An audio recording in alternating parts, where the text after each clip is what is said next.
You're listening to Your Magical Midlife. This podcast is for women who are seekers, dreamers, and out-of-the-box thinkers. If you're a Gen X woman who never quite fit in, and probably never will, listen up. I'm Kate Higgins, your host. I'm a licensed clinical social worker and coach, and I'm here to guide you through the expansive, exhilarating, and sometimes exhausting crossroads that we find ourselves in at midlife. Whether you're a seasoned listener or just joining the adventure, think of this podcast as your hot pink convertible cruising down the highway of change. Together we'll navigate the sometimes baffling backroads of midlife and collect all the cool souvenirs along the way. Get in and buckle up. Our map may have flown out the window miles ago, but that doesn't mean we aren't going to have a blast. Let's hit the road and discover the magic just around the bend.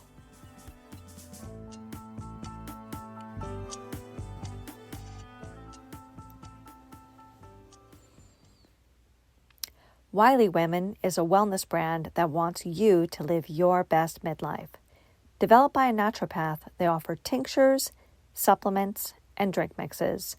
Wiley uses plant medicine and clinical studies to demystify and embrace the hormonal powers and hidden complexities of grown women from the inside. Female formulated and female founded. Plus, they offer free shipping and easy returns. I love the Unmarried tincture, which has bacopa, holy basil, passion flower, and reishi. It helps calm my body and stops the spinouts. It reduces jitters and lightens my mood.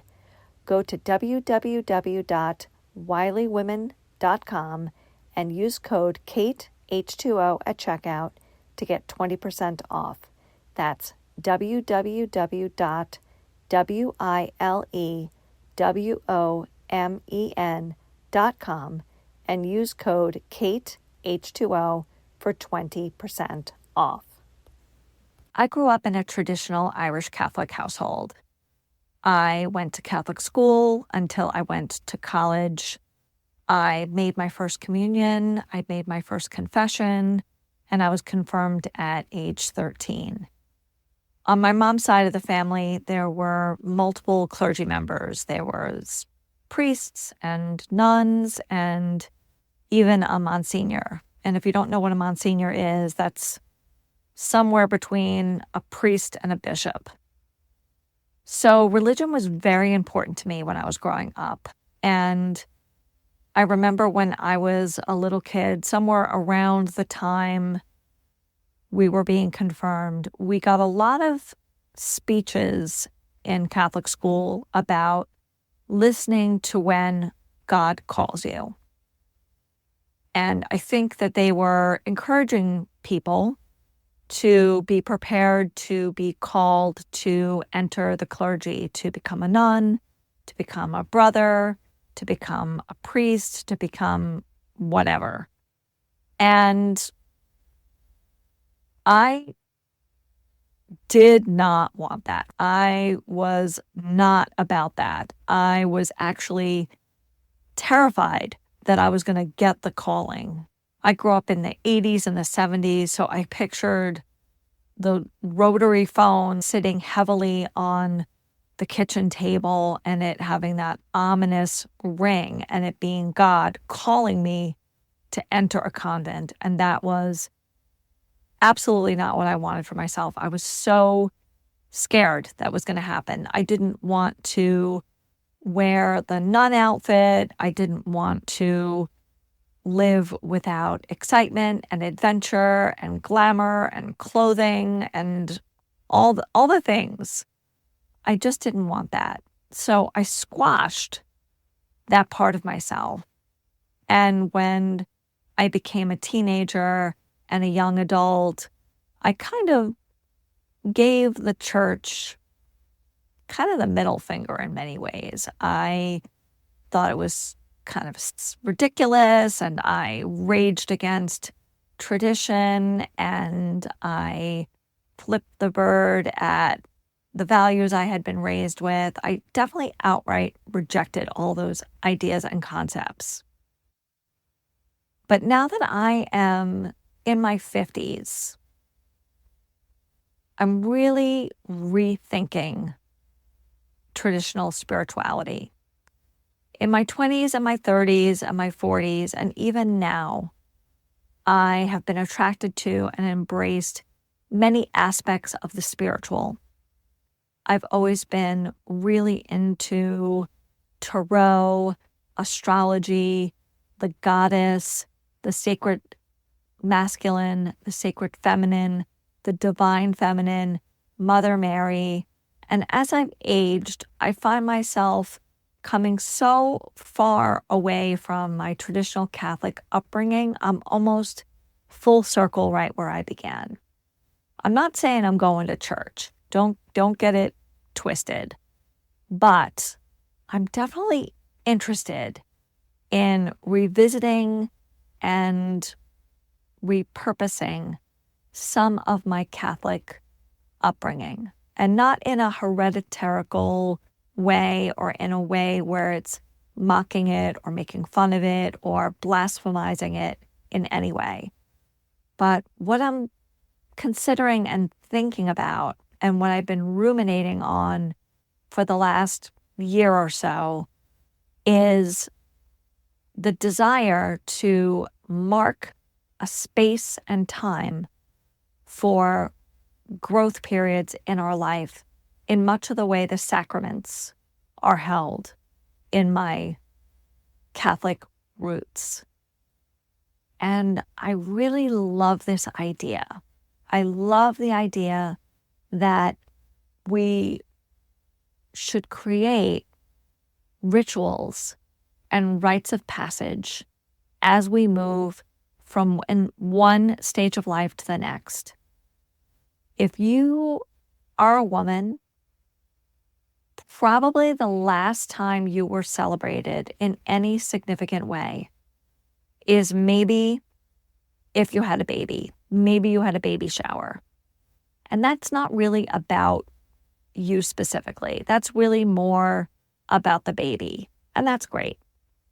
So maybe go back to your wedding day if you got married. Maybe that was the last time you were treated as if you were something to be celebrated. Now, I haven't gotten married yet. I'm not going to put it into the forever never going to happen, because you never know. But I am not married. I have not had a wedding, and I have not had a baby. So the last time I was celebrated in that way goes all the way back to when I was 13 and I had my confirmation. And I found a picture of me at my confirmation, and let me tell you, it is not cute.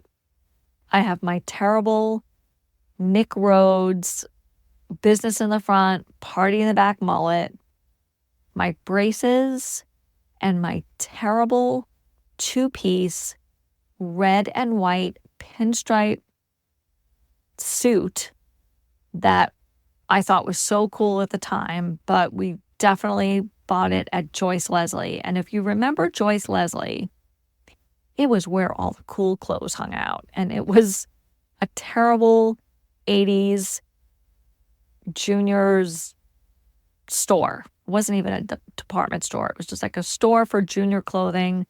And it was invariably cheap, my cheap red suit with my white plastic buttons down the front and my matching white plastic earrings. And I really don't want that to be the last time I have a ritual performed for me where I am stepping in, because confirmation is when you affirm your belief in the Catholic Church and you are an adult in the eyes of the Catholic Church. You're old enough to say, I am choosing Roman Catholicism. This is the path I'm going down. It's similar to like a bat or a bar mitzvah if you're Jewish. And I'm sure Islam has some sort of similar rite of passage for young adults. And maybe Buddhism does as well. Maybe Hinduism does as well. Maybe the religion you were raised with has its own. But what about creating a beautiful rite of passage for menopause? That's what I'm talking about. I am in the process of doing this ritual for myself and having it be an offering in my coaching practice. I want to create a ritual for each phase of a woman's life. We're told there are only 3, but I don't think that's true. We talk about the maiden, the mother, and the crone. But I don't feel quite like a crone, even though I don't bleed anymore. But I'm not yet at that wise woman period. I don't feel that I don't have enough life experience to be a wise woman, if I'm honest with myself. So what I'm inviting you to think about, and what I've been thinking about and musing on, and what I've been thinking about and musing on for the past year or so, is this period of time I'm going to call the Queen or the Empress. And I would love to create a ritual where we mark these periods. We mark the entrance into the maiden. We mark the entrance into the mother. The maiden, I think, starts at about 13 and goes to about 25. The mother goes from about 25 to 40, 45, somewhere in there. And then the Empress or the Queen is 45 to 70. And then the crone starts at 70 until death. And I am in the process of creating these gorgeous rites of passage for each stage of a woman's life. And then when I was at the Quest retreat, I got this beautiful download to maybe even create a ritual for birth, maybe create a ritual for right before marriage, maybe create a ritual for divorce, maybe create a ritual that would be a companion or a replacement for the last rites that we perform in the Catholic Church. And I really love playing around with this idea. I really love the ideas and the energies I am receiving as I think about and conceptualize each stage of life. And I'm going to be offering this in my coaching practice. So if this feels juicy and delicious and yummy to you, send me an email at Your Magical Midlife and we can discuss how I can bring a specific ritual personalized to your life experience to you. I would love to do this with you. I'm also working on a workshop or a retreat component in which I am doing these rituals. So be on the lookout for those as well.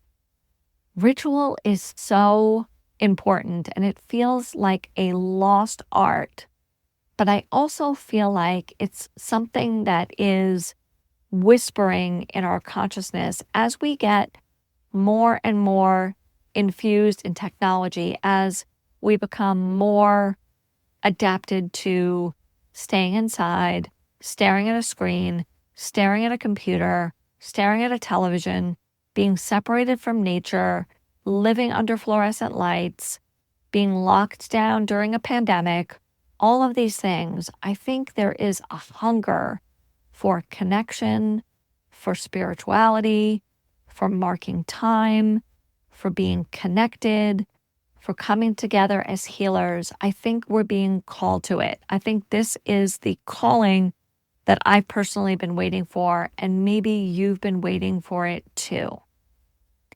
Does it feel good for you? Does it feel like something you've been waiting for, something you've been missing in your life? Maybe you're called to go back to your religious roots. Maybe you're called to explore an alternate spirituality from the one you've been raised in. Maybe you're called to be born again. I think it's a hunger we're all experiencing in our own unique ways. And I think it's something to be explored further. It's something that lights me up.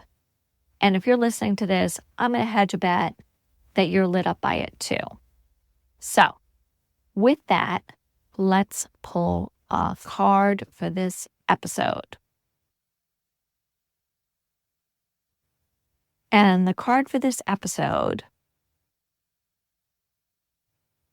And by the way, I'm releasing this episode around the summer solstice. So again, rituals and rites of passage, baby. Here we come.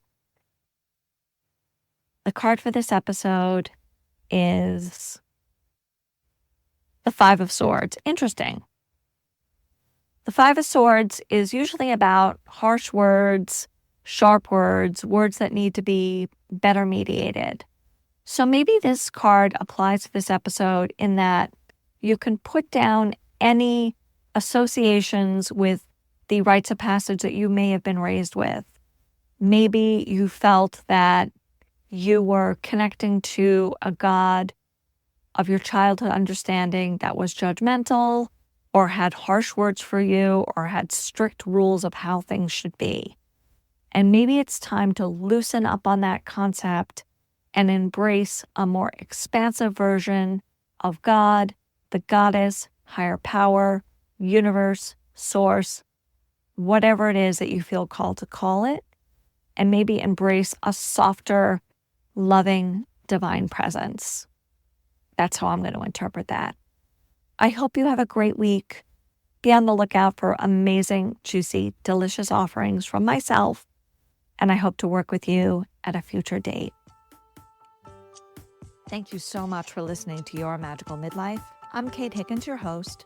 You can follow me on Instagram at Your Magical Midlife. You can also check out my offerings on my website, which is www.yourmagicalmidlife.com.